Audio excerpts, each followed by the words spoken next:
ভূমিকম্প কাকে বলে, ভূমিকম্পের তরঙ্গ কাকে বলে, ভূমিকম্প তরঙ্গ কিভাবে সৃষ্টি হয় সে সম্পর্কে আমরা আগের ক্লাসে আলোচনা করেছি। আজকে আলোচনা করব তার পরবর্তী অংশ, অর্থাৎ ভূমিকম্পের কেন্দ্র কী, উপকেন্দ্র কী, কীভাবে সৃষ্টি হয়, এর বৈশিষ্ট্য কী, এবং সেই সঙ্গে আলোচনা করব ভূমিকম্প তরঙ্গের শ্রেণীবিভাগ। তো চলো পুরো ভিডিওটি শেষ পর্যন্ত দেখার অনুরোধ জানিয়ে শুরু করছি আজকের ক্লাস। এই ডায়াগ্রামে আমরা মনে করছি এটা ভূপৃষ্ঠের উপরের অংশ, এটা ভূ অভ্যন্তরভাগ।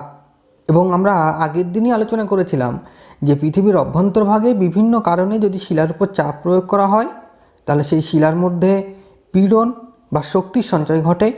এক সময় চাপের পরিমাণ অত্যাধিক বেশি হয়ে যাওয়ার কারণে শক্তির আকস্মিক মুক্তি ঘটে তরঙ্গের মাধ্যমে, এবং তার ফলেই ভূত্বক কিছু সময়ের জন্য কেঁপে ওঠে। তাকে আমরা বলেছিলাম ভূমিকম্প। সেটা বিস্তারিত আমি গত ভিডিওয়ে আলোচনা করেছি। তাহলে আজকে আমি মনে করছি, দেখো এটা ভূ অভ্যন্তরভাগ। এইখানে এটা একটা প্লেট বা পাত, এটা একটা পাত, এবং দুটি পাত পরস্পরের অভিমুখে চালিত হচ্ছে। এটা একটি মাধ্যম। কোনো একটি শিলার মধ্যে চাপ প্রয়োগ করার ক্ষেত্রে আরও অনেকভাবে চাপ প্রয়োগ হতে পারে, সেগুলো আমরা পরবর্তী ক্লাসে আলোচনা করব যখন ভূমিকম্প সৃষ্টির কারণ সম্পর্কে আলোচনা করব। তাহলে আমি আপাতত মনে করলাম এটা দুটো প্লেট পরস্পরের অভিমুখে চালিত হচ্ছে, এবং তার ফলে এই জায়গায় কোনো একটি শিলার মধ্যে পীড়নের সৃষ্টি হচ্ছিল, এবং হঠাৎ করে সেই শিলাটা ফেটে যাওয়ার ফলে, গত ক্লাসে আমি যেমন দেখিয়েছিলাম, যাওয়ার ফলে এখান থেকে ভূমিকম্পের তরঙ্গ সৃষ্টি হচ্ছে, এবং সেই তরঙ্গ ভূপৃষ্ঠের উপর দিকে উঠে আসে। তোমরা একটা কথা মনে রাখবে, যেহেতু মানুষ সহ প্রাণী জগৎ ভূত্বকের উপরে বসবাস করে, তাই তাদের উপর যতক্ষণ না কোনো ভূমিকম্পের প্রভাব পড়ছে সেটা কিন্তু ততক্ষণ পর্যন্ত ততটা গুরুত্বপূর্ণ নয়। আমি একটু ছোট্ট উদাহরণ দিয়ে বলি। মনে করো কোনো একটি ছোট ভূমিকম্প আজকে মাঝে কোনো সমুদ্র বা আমাজন জঙ্গলে ঘটলো, কিন্তু তার প্রভাবে মানুষের জীবন প্রভাবিত হলো না, তাহলে কিন্তু সেটা আমাদের কাছে অতটা গুরুত্বপূর্ণ হবে না। সেটা তখনই গুরুত্বপূর্ণ হবে যখন সেটা মানুষের জীবনে প্রত্যক্ষ বা পরোক্ষভাবে প্রভাব ফেলবে। তাহলে আমি মনে করলাম এখানে ভূ অভ্যন্তরে ওইভাবে একটি ভূমিকম্প তরঙ্গের সৃষ্টি হলো, তরঙ্গ আস্তে আস্তে ভূত্বকের উপরে চলে এলো, এবং ভূত্বকের উপরে বসবাস করে মানুষ সহ বিভিন্ন প্রাণী জগৎ। তখন এই জায়গা ভূমিকম্প হলো, এবং মানুষ বা অন্যান্য প্রাণী বা তাদের যে জীবন সেটা প্রত্যক্ষ বা পরোক্ষভাবে প্রভাবিত হলো। এর ফলেই কিন্তু এখানে ভূমিকম্প সৃষ্টি হলো, এবং তা পরবর্তী সময় সেই ভূমিকম্প বিভিন্নভাবে পৃথিবীর উপরে প্রভাব বিস্তার করবে। তাহলে আমাদের মূল আলোচনার বিষয় হচ্ছে, এখানে একটা জায়গা থেকে দেখো ভূমিকম্প তরঙ্গ সৃষ্টি হলো, আর সেই তরঙ্গটা পৃথিবীর উপরে উঠে এসে প্রভাব বিস্তার করলো। তাহলে এটা হচ্ছে মূল দুটো পয়েন্ট। তাহলে এখানে কোথায় ভূমিকম্প তরঙ্গ সৃষ্টি হয়েছে? দেখো, যে জায়গায় ওই আগের দিনই বলেছিলাম যে অতিরিক্ত শক্তি সঞ্চয়ের ফলে পীড়ন সৃষ্টি হয়, এবং শিলা ফাটলের মাধ্যমে হঠাৎ করে শক্তির মুক্তি ঘটে। কার মাধ্যমে? তরঙ্গের মাধ্যমে। সেই জায়গা থেকে এই তরঙ্গের সৃষ্টি হয়ে থাকে। তাহলে আমি মনে করলাম এটা হচ্ছে সি, আমি যে অংশটা পয়েন্ট করেছি, সি মানে সেন্টার, অর্থাৎ এই জায়গা থেকে ভূমিকম্প তরঙ্গের সৃষ্টি হলো, তাই এর নাম হচ্ছে ভূমিকম্পের কেন্দ্র। অর্থাৎ যেখান থেকে ভূমিকম্প তরঙ্গের প্রথম উৎপত্তি ঘটছে তাকে আমরা বলবো ভূমিকম্পের কেন্দ্র। এটা কিন্তু ভূ অভ্যন্তরেই হয়ে থাকে, অর্থাৎ ভূত্বকের নিচে এই ধরনের ঘটনা ঘটে থাকে। তাই আমরা বলতে পারি ভূমিকম্পের কেন্দ্র ভূ অভ্যন্তরেই অবস্থান করে। এবার প্রশ্ন হচ্ছে, কতটা অভ্যন্তরে অবস্থান করে? এটা সাধারণত ভূ অভ্যন্তরে 16 কিলোমিটার গভীরে অবস্থান করে, কিন্তু সবসময় যে 16 কিলোমিটার গভীরেই থাকবে এমন কোনো কথা নেই। দেখা গেছে কোনো যে ভূমিকম্পের কেন্দ্র সেটা 700 কিলোমিটার পর্যন্ত ভূ অভ্যন্তরের ভেতরে অবস্থান করেছে। অর্থাৎ এর থেকে আমরা বলতে পারি যে ভূমিকম্পের কেন্দ্র 16 থেকে 700 কিলোমিটার পর্যন্ত ভূ অভ্যন্তরে অবস্থান করতে পারে। তবে সাধারণত বেশিরভাগ ক্ষেত্রে অবস্থান করে থাকে 16 কিলোমিটার গভীরে। আর এর আরেকটি বৈশিষ্ট্য তোমরা বলতে পারো যে এখান থেকে যে ভূমিকম্পের তরঙ্গের সৃষ্টি হয় সেই তরঙ্গগুলো পরবর্তী সময় এসে উপকেন্দ্রে পৌঁছায় এবং মানুষের জীবনে প্রভাব বিস্তার করে, বা বিভিন্ন প্রাণী যে জগৎ তাদের জীবনে প্রভাব বিস্তার করে থাকে। আর এই ভূমিকম্পর কেন্দ্রগুলো কিন্তু প্রায় সবাই চুইতি রেখা বরাবর অবস্থান করে। কেন করে? এটা একটা ভালো প্রশ্ন, এবং এই সম্পর্কে আলাদা একটা ক্লাস নেওয়ার প্রয়োজন আছে, তাই আমি আজকে সে সম্পর্কে আলোচনা করছি না। তোমরা শুধু এইটুকু মনে রাখবে, সেটা কিন্তু চুইতি রেখা বরাবর অবস্থান করে থাকে। তাহলে এর ভূমিকম্পের কেন্দ্র আমরা কাকে বলবো? যে ভূ অভ্যন্তরে যে জায়গা থেকে ভূমিকম্প তরঙ্গের প্রথম উৎপত্তি ঘটছে তাকেই আমরা বলবো ভূমিকম্পের কেন্দ্র। অবস্থান কোথায় হবে? অবস্থান হবে ভূ অভ্যন্তরে, আমি আগেই বললাম। সাধারণত 16 থেকে 700 কিলোমিটারের মধ্যে অবস্থান করে, তবে বেশিরভাগ ক্ষেত্রে অবস্থান করে থাকে 16 কিলোমিটার গভীরে। তারপরে যদি বলি, এর আরেকটি বৈশিষ্ট্য তোমরা এখানেই বলে নিতে পারো যে কেন্দ্র থেকেই সাধারণত বিভিন্ন ভূমিকম্পের তরঙ্গ সৃষ্টি হয় এবং সেগুলো পরবর্তী সময়ে ভূপৃষ্ঠে এসে বিভিন্ন প্রাণী জগতের জীবনে প্রভাব বিস্তার করে। আর অবশ্যই এটা চুইজি রেখা বরাবর অবস্থান করে থাকে। এগুলো হচ্ছে বৈশিষ্ট্য। তাহলে ভূমিকম্পের কেন্দ্র কাকে বলে সেটা বোঝা গেল। এবার আমরা পড়ব উপকেন্দ্র। আমি প্রথমেই বলেছিলাম যে ভূমিকম্প যদি কোনো গভীর সমুদ্রে বা কোনো ঘন জঙ্গলের মধ্যে ঘটে এবং মানুষের জীবনে কোনো প্রভাব বিস্তার না করে, তাহলে সেটা কিন্তু আমাদের কাছে খুব একটা গুরুত্বপূর্ণ নয়, বা সেই সম্পর্কে আমরা জানতেই পারবো না মানুষের জীবনে প্রভাব বিস্তার না করলে।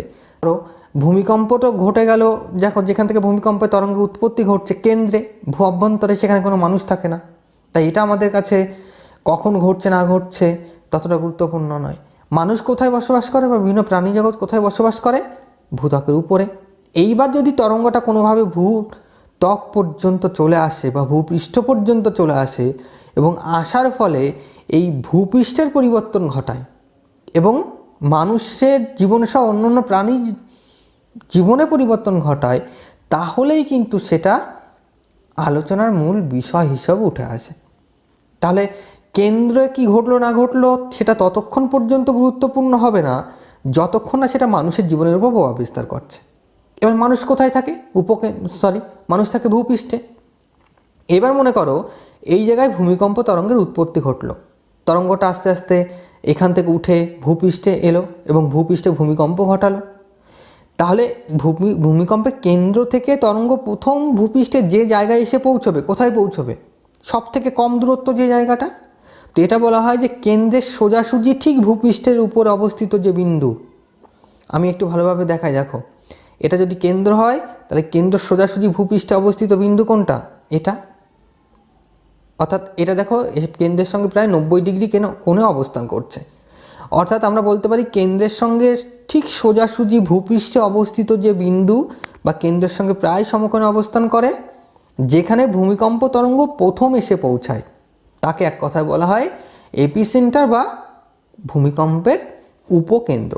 তাহলে ভূমিকম্পের কেন্দ্র কাকে বলে সেটা আমরা পড়েছি, উপকেন্দ্র কাকে বলে সেটাও বললাম। আমি আরেকবার তোমাদের সুবিধার জন্য বলে দিচ্ছি, ভূমিকম্পের কেন্দ্রের ঠিক সোজাসুজি ভূপৃষ্ঠে অবস্থিত যে বিন্দুতে ভূমিকম্পের তরঙ্গ প্রথম এসে পৌঁছায়, যেটা কেন্দ্রের সঙ্গে প্রায় সমকোণে বা 90 ডিগ্রি কোণে অবস্থান করে, তাকে বলা হয় ভূমিকম্পের উপকেন্দ্র। আর একটি কথা মনে রাখবে, এটি কিন্তু ভূমিকম্পের কেন্দ্রের সঙ্গে 90 ডিগ্রি কোণ করে যেমন থাকে এবং ভূমিকম্পের কেন্দ্র থেকে উপকেন্দ্রের দূরত্ব সব থেকে কম হয়ে থাকে। তাহলে উপকেন্দ্র কাকে বলে সেটা আমরা জানলাম। এবার আমরা যেটা জানবো, তাহলে উপকেন্দ্রের বৈশিষ্ট্য কী? কেন্দ্রের বৈশিষ্ট্য তো জেনেছি, তাহলে উপকেন্দ্রের বৈশিষ্ট্য হচ্ছে এখানে যেহেতু মানুষ সহ অন্যান্য প্রাণী জগৎ বসবাস করে, তাহলে উপকেন্দ্রে প্রথম যেহেতু ভূমিকম্প এসে পৌঁছবে, উপকেন্দ্রে কিন্তু ক্ষয়ক্ষতির পরিমাণ সব থেকে বেশি হয়। এবার মনে করো যে কেন্দ্রেও ক্ষয়ক্ষতি হলো, কিন্তু সেটা তো আমার বা তোমার জীবনে কোনো প্রভাব ফেলবে না, তাহলে সেই জন্য সেটা আমাদের কাছে অত গুরুত্বপূর্ণ নয়। আমাদের উপর প্রভাব ফেলবে কোথায়? যদি উপকেন্দ্র, যেহেতু আমরা যেখানে বসবাস করি সেখানে যে ভূমিকম্প হবে সেটা প্রভাব ফেলবে। তাই উপকেন্দ্রে কি ঘটছে না ঘটছে সেটা আমার বা তোমার কাছে বেশি গুরুত্বপূর্ণ। এই জন্য বলা হয় কেন্দ্র থেকে উপকেন্দ্রে ভূমিকম্পের ক্ষয়ক্ষতির পরিমাণ সব থেকে বেশি হয়ে থাকে। দ্বিতীয়ত, যেহেতু কেন্দ্র থেকে উপকেন্দ্রের দূরত্ব কম, সব থেকে কম, তাহলে এখানে ভূমিকম্পের তরঙ্গের আঘাত সব থেকে বেশি হবে। এরপর উপকেন্দ্র থেকে চারপাশে ছড়িয়ে পড়তে থাকবে, ফলে উপকেন্দ্র থেকে তুমি যত দূরে যাবে ক্ষয়ক্ষতির পরিমাণ তত কমতে থাকবে। এই জন্য বলা হয় যে উপকেন্দ্র থেকে ভূমিকম্পের তীব্রতা যত দূরে যাওয়া যায় তত কমতে থাকে। তাহলে এগুলো হচ্ছে উপকেন্দ্রের বৈশিষ্ট্য। আশা করছি এবার বুঝতে পেরেছো ভূমিকম্পের কেন্দ্র কাকে বলে, উপকেন্দ্র কাকে বলে এবং কেন উপকেন্দ্রের ক্ষয়ক্ষতির পরিমাণ সব থেকে বেশি ধরা হয়ে থাকে। এবার যদি বলি তাহলে দেখো ভূমিকম্পের কেন্দ্র হোক, উপকেন্দ্র হোক বা ভূমিকম্প যেটা হোক, সব কিছুর জন্য দায়ী কিন্তু এই ভূমিকম্প তরঙ্গ। তো এবার আমরা পড়বো সেই ভূমিকম্পের তরঙ্গ শ্রেণী বিভাগ। তরঙ্গ কাকে বলে সেটা আমরা গতদিনই পড়ে এসেছি।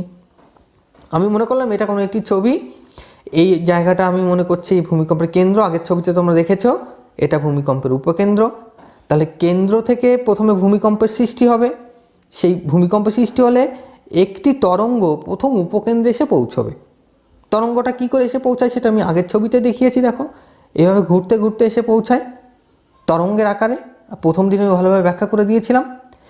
এইবার এই তরঙ্গ অনেক প্রকার হতে পারে, তবে সাধারণত তরঙ্গকে আমরা দুভাগে ভাগ করব। তোমাদের সুবিধার জন্য আমি এখানে একটা শীট করে রেখেছি, দেখো আমি সেটা তোমাদেরকে একবার বড় করে দেখিয়ে দিই। আমরা ভূমিকম্পের তরঙ্গকে এখানে সাধারণত দেখো দুভাগে ভাগ করেছি। এটা হচ্ছে ভূমিকম্প তরঙ্গ, এই তরঙ্গকে প্রথমে দেহ তরঙ্গ আর পৃষ্ঠ তরঙ্গ দুই ভাগে ভাগ করেছি। এর মধ্যে দেহ তরঙ্গ আবার দুভাগে ভাগ করেছি, একটি পি তরঙ্গ বা প্রাইমারি ওয়েভ, একটি এস তরঙ্গ বা সেকেন্ডারি ওয়েভ, আর একটি এল তরঙ্গ। এল তরঙ্গের আবার দুটি ভাগ রয়েছে, একটি লব তরঙ্গ, একটি র্যালে তরঙ্গ। সেটা যখন বিস্তারিত আমি পড়াবো সে সম্পর্কেও আরও ব্যাখ্যা করব। তাহলে প্রথমেই আমরা তো ভূমিকম্পের তরঙ্গ দুভাগে ভাগ করলাম, দেহ তরঙ্গ, পৃষ্ঠ তরঙ্গ। দেহ তরঙ্গ কী, পৃষ্ঠ তরঙ্গ কী, এ সম্পর্কে পরীক্ষায় খুব কম আসে। তবে যদি তোমাদের জানার ইচ্ছা থাকে এটা কি, আমাকে নিচে কমেন্ট করে জানিও। এই দেহ তরঙ্গ এবং পৃষ্ঠ তরঙ্গ নিয়ে আমি বিস্তারিত একটি আলাদা ক্লাস করে দেব। তো আপাতত মনে রাখো দেহ তরঙ্গ হচ্ছে দুই প্রকার, পি তরঙ্গ, এস তরঙ্গ। এটা সাধারণত যেখান থেকে সৃষ্টি হয় বিভিন্ন মাধ্যম দিয়ে ভূপৃষ্ঠে এসে পৌঁছায়, তার নাম হচ্ছে দেহ তরঙ্গ বা বডি ওয়েভস, বিভিন্ন মাধ্যমের দিয়ে আসে। আর পৃষ্ঠ তরঙ্গ এটা সাধারণত পৃথিবীর পরিধি বরাবর পৃথিবীর পৃষ্ঠে এসে পৌঁছায়, তার নাম হচ্ছে পৃষ্ঠ তরঙ্গ। পৃথিবীর পরিধি বা পৃষ্ঠ বরাবর আসে, তাই নাম হচ্ছে পৃষ্ঠ তরঙ্গ। আবারও বলছি, যদি এ সম্পর্কে বিস্তারিত জানার ইচ্ছা থাকে আমাকে কমেন্ট করে জানিও। তাহলে আমরা তরঙ্গের শ্রেণীবিভাগ পেয়ে গেলাম। এবার তরঙ্গ সম্পর্কে বিস্তারিত একটু জানা যাক। তো তরঙ্গ সম্পর্কে বিস্তারিত জানবো। তো আগের ছবিটায় আমরা এটা দেখলাম, এবার পরের ছবিটা দেখো। তাহলে এই অংশটা আমরা আগের ছবিতে দেখেছি, এটা পৃথিবীর কেন্দ্র, এটা উপকেন্দ্র। এবার কেন্দ্র থেকে যে বিভিন্ন ভূমিকম্প তরঙ্গ সেটা উপকেন্দ্রে এসে পৌঁছায়। এখানে আলোচনা করব সেটা হচ্ছে পি তরঙ্গ বা প্রাইমারি ওয়েভ কাকে বলে। দেখো এটা যদি ভূমিকম্পের কেন্দ্র হয়, আমি তোমাদের ভালো করে দেখিয়ে দিই। মনে করো এটা হচ্ছে ভূমিকম্পের কেন্দ্র, এটা হচ্ছে ভূমিকম্পের উপকেন্দ্র। তাহলে কেন্দ্র থেকে উপকেন্দ্রে একটি তরঙ্গ এসে প্রথম পৌঁছায়। যে তরঙ্গটা কেন্দ্র থেকে উপকেন্দ্রে এসে প্রথম পৌঁছায় তারই নাম প্রাইমারি ওয়েভ বা প্রাথমিক তরঙ্গ। তিনটে তরঙ্গের মধ্যে একটা প্রথম এসে পৌঁছায়। এবার ব্যাপার কেন, কারণ তার গতিবেগ বেশি, যার গতিবেগ বেশি সে প্রথম এসে পৌঁছবে।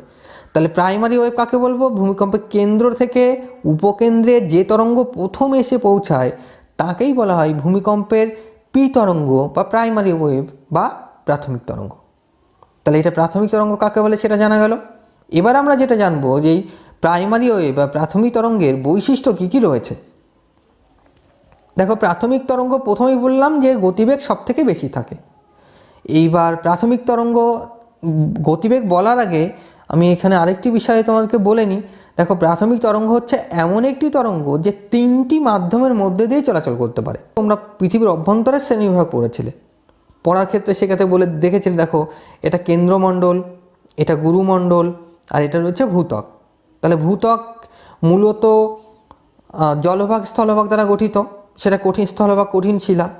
অন্যদিকে কেন্দ্রমণ্ডল যে অংশটা রয়েছে তার কিছুটা অংশ রয়েছে স্থিতিস্থাপক অবস্থায়, অর্থাৎ যে কোনো মুহূর্তে চাপের বা তাপের বৈষম্য ঘটলেই কিন্তু সে তরলে পরিণত হচ্ছে। আর গুরুমণ্ডলের নিচের অংশটা কঠিন হলেও উপরে একটি স্তর রয়েছে, দেখো এ দিয়ে আমি এখানে মার্ক করে দিয়েছি, এটা হচ্ছে অ্যাস্থেনোস্ফিয়ার। তো অ্যাস্থেনোস্ফিয়ার আমরা জানি অর্ধ তরল, অর্থাৎ পৃথিবীর অভ্যন্তর থেকে যদি ভূপৃষ্ঠ পর্যন্ত আমরা ভাগ করি তাহলে দেখব কোথাও রয়েছে কঠিন, কোথাও তরল, কোথাও অর্ধতরল ইত্যাদি পদার্থ রয়েছে।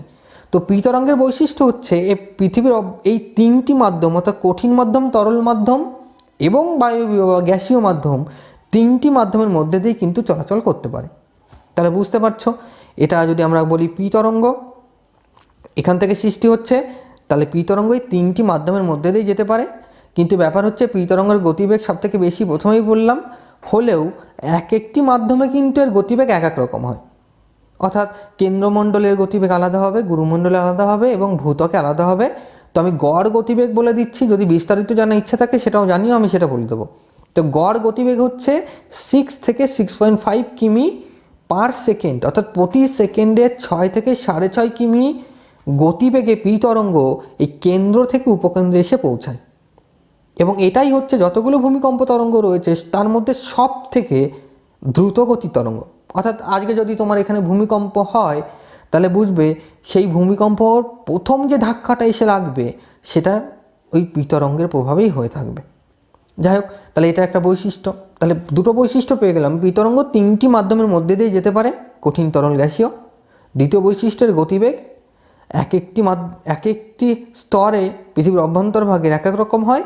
আর গড় গতিবেগ 6.5 কিমি পার সেকেন্ড। এর আরেকটি বৈশিষ্ট্য রয়েছে, এটা হচ্ছে শব্দ তরঙ্গের অনুরূপ। আর এর যতগুলো বৈশিষ্ট্য রয়েছে আমার মনে হয় তার মধ্যে সব থেকে গুরুত্বপূর্ণ যে বৈশিষ্ট্য, দেখো আমি এটা মনে করলাম একটি তরঙ্গ যেটি কেন্দ্র থেকে উপকেন্দ্রের দিকে আসছে। আসার সময় এই অংশে রয়েছে বিভিন্ন শিলা, এখানে শিলাগুলো দেখতে পাচ্ছি। যদি কেন্দ্র থেকে উপকেন্দ্রের দিকে আসে, আসার সময় এই শিলাগুলো এই তরঙ্গের সমান্তরালে, অর্থাৎ এটা শিলা সমান্তরালে সংকুচিত এবং প্রসারিত হয়। অর্থাৎ পি তরঙ্গ যে মাধ্যমের মধ্যে দিয়ে আসবে সেই মাধ্যমে যে পদার্থগুলো বা কণাগুলো এই পি তরঙ্গের সমান্তরালে, কিন্তু দেখো এটা সমান্তরালে, এটা যদি আমি মনে করি পি তরঙ্গ, তাহলে এই পি তরঙ্গের সমান্তরালে সংকুচিত আর প্রসারিত হয়। যখন এস তরঙ্গ পড়ব তখন দেখব এস তরঙ্গ কিন্তু সমান্তরালে হয় না। এস তরঙ্গ দেখব এস তরঙ্গের সঙ্গে যে পদার্থ কণাগুলো সেটা 90 ডিগ্রি কোণে বা সমকোণে ওঠানামা করে। আর পি তরঙ্গের সঙ্গে যে পদার্থের কণাগুলি সেটা কিন্তু পি তরঙ্গের সমান্তরালে সংকুচিত এবং প্রসারিত হতে থাকে। তাহলে এটা একটা গুরুত্বপূর্ণ বৈশিষ্ট্য যে পি তরঙ্গ যে মাধ্যমের মধ্যে দিয়ে যাক সেই মাধ্যমের যে কণাগুলি পি তরঙ্গের সঙ্গে সমান্তরালে সংকুচিত এবং প্রসারিত হয়। তাহলে আশা করছি এই বৈশিষ্ট্যটাও বুঝতে পেরেছো। এটা বোঝানোর জন্য আমি এখানে তোমাদেরকে আর একটা ডায়াগ্রামের সাহায্য নিচ্ছি। দেখো এটা মনে করলাম আমি পি তরঙ্গ, এই অংশ এটা যে পি তরঙ্গ প্রবাহিত হচ্ছে আমি মনে করলাম দেখো এটা পি তরঙ্গ। যদি প্রবাহিত হয় তাহলে এর সমান্তরালে দেখো এই যে পদার্থ কণাগুলো একবার সংকুচিত হচ্ছে আবার এখানে প্রসারিত হচ্ছে। তোমাদের সুবিধার জন্য আমি এটা কালার চেঞ্জ করে দেখাচ্ছি। তাহলে দেখো এই জায়গাটা সংকোচন ঘটেছে পদার্থের কণাগুলি, আবার এই জায়গাটা প্রসারণ ঘটেছে, আবার এটা সংকুচিত হচ্ছে, এটা প্রসারিত হচ্ছে। কিন্তু যেটা হচ্ছে সেটা হচ্ছে পি তরঙ্গের সঙ্গে সমান্তরালে, এর সঙ্গে কিন্তু সমকোণে নয়। তাহলে এটা একটা গুরুত্বপূর্ণ বৈশিষ্ট্য যে পি তরঙ্গ যে মাধ্যমের মধ্যে দিয়ে প্রবাহিত হয় সেই মাধ্যমে যে সমস্ত কণাগুলো থাকে ওই তরঙ্গের সমান্তরালে সংকুচিত এবং প্রসারিত হতে পারে। আর আগেই বললাম যে এটা কিন্তু শব্দ তরঙ্গের অনুরূপ তরঙ্গ। আর এর আরেকটি অন্যতম বৈশিষ্ট্য রয়েছে, এটাকে ঠেলা তরঙ্গ বা ধাক্কা তরঙ্গ বলে, কারণ এই তরঙ্গ এসে সরাসরি ভূত্বকে প্রথম ধাক্কা মারে, এই জন্য আরেকটি নাম পুশ তরঙ্গ। তো এইগুলো হচ্ছে পি তরঙ্গের অন্যতম গুরুত্বপূর্ণ বৈশিষ্ট্য। এই কটা বৈশিষ্ট্য জানলেই বা লিখলেই তোমাদের জন্য এনাফ পরীক্ষায়। তো আশা করছি আজকের ভিডিওটা বা আজকের ক্লাসটা তোমাদের কাজে লেগেছে। এবার অতি সংক্ষেপে দেখিয়ে দিই কী করে তোমরা লিখবে। দেখো এইটুকু পড়াতেই একটা বিশাল লম্বা হয়ে গেল ক্লাসটা। পরের তরঙ্গগুলো আমি পরের ক্লাসে আলোচনা করব। তো দেখো কী করে লিখবে, আমি সেটা তোমাদের জন্য শীট তৈরি করে রেখেছি তোমাদের। তাহলে একদম ভূমিকম্পের কেন্দ্র এখানে হেডিং করবে, করে তার নিচে লিখবে সংজ্ঞা। এখানে দেখো ছবি আমি দিয়ে দিয়েছি, ছবিটা দেবে, 3টে বৈশিষ্ট্য দিয়ে দেবে। 3টে দিলেই হবে, তার বেশি দরকার নেই। তবে তোমরা যদি বুঝতে পারো নিজে থেকে অনেকগুলো বৈশিষ্ট্য লিখতে পারবে। একইভাবে ভূমিকম্পের উপকেন্দ্র এখানে হেডিং করবে, তার সংজ্ঞা লিখবে, ছবি দেবে, বৈশিষ্ট্য দেবে। একইভাবে তরঙ্গগুলোর ক্ষেত্রেও হেডিং করবে, এখানে পি তরঙ্গ যেখানে ভূমিকম্পের কেন্দ্র দেখতে পাচ্ছ এই জায়গাটা, এখানে হেডিং করবে তোমরা পি তরঙ্গ, তার সংজ্ঞা লিখবে, পি তরঙ্গের ওই ছবিটা দিয়ে দেবে, দিয়ে এখানে 3টে বা 4টে বৈশিষ্ট্য লিখবে, তাহলেই চলবে। পরবর্তী ক্লাসে পরবর্তী তরঙ্গগুলো নিয়ে আলোচনা করব। আশা করছি তোমাদের ক্লাসটা খুব উপকারে লেগেছে। যদি ভালো লাগে লাইক করতে ভুলো না, বন্ধুদের মধ্যে শেয়ার করো। আজকে ক্লাসে পর্যন্তই, খুব ভালো থেকো। দেখা হবে পরের ক্লাসে। টাটা।